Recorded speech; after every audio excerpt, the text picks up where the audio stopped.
কখনো কখনো রাজনীতি আর কূটনীতির মাঝে লুকিয়ে থাকে একটুখানি কাব্য আর এক ফোঁটা প্রেম, আর সেই প্রেমের ছবি যেন হঠাৎই ধরা দিল বৃষ্টি ভেজা তিরানায়।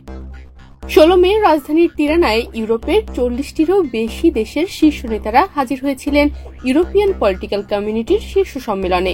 এ সময় আলবেনিয়ার প্রধানমন্ত্রী এডি রামাকে লাল গালিচায় নীল ছাতার নিচে দেখা যায়।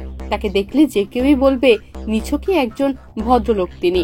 দীর্ঘদেহী, রসিক এবং ঠোঁটে চিরন্তন এক হাসি নিয়ে পুরো অনুষ্ঠান জুড়ে সবাইকে বরণ করেছেন এমন উষ্ণতায় যেন ইউরোপ নয়, কোনো পারিবারিক মিলন মেলা ছিল এটি। কিন্তু হঠাৎই যেন বদলে গেল সবকিছু যেই মুহূর্তে ইতালির প্রধানমন্ত্রী জর্জিয়া মেলোনি লাল গালিচায় পা রাখলেন।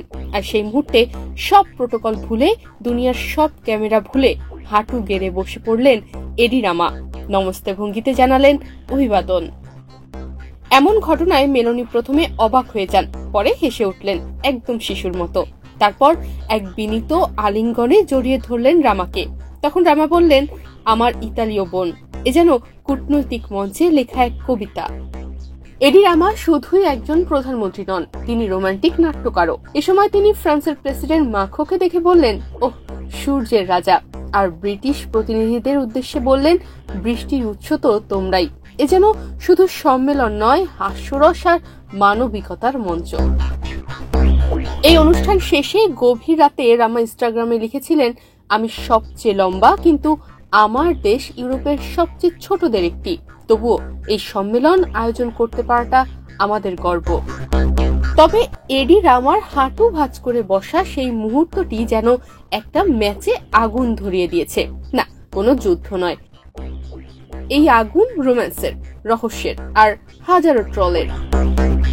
আর তার মধ্যেই hashtag me for Meloni trend করছে এক্সে। ইনস্টাগ্রামেও ঝড় তুলেছে সে ভিডিও। টিকটকেও কেউ কেউ বলছে এটা ইউরোপীয় প্রেমের নবজাগরণ, আবার কেউ বলছে এই দৃশ্যই কূটনীতির নতুন ব্যাকরণ। আবার কেউ কেউ বলছেন এডি রামা এখন ইউরোপের শাহরুখ খান। তবে শুধু হাস্যরসেই আটকে থাকেনি এই আলোচনা।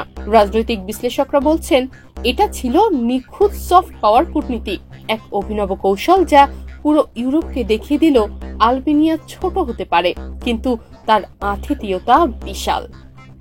তনিমা রহমান, বাংলাদেশ প্রতিদিন।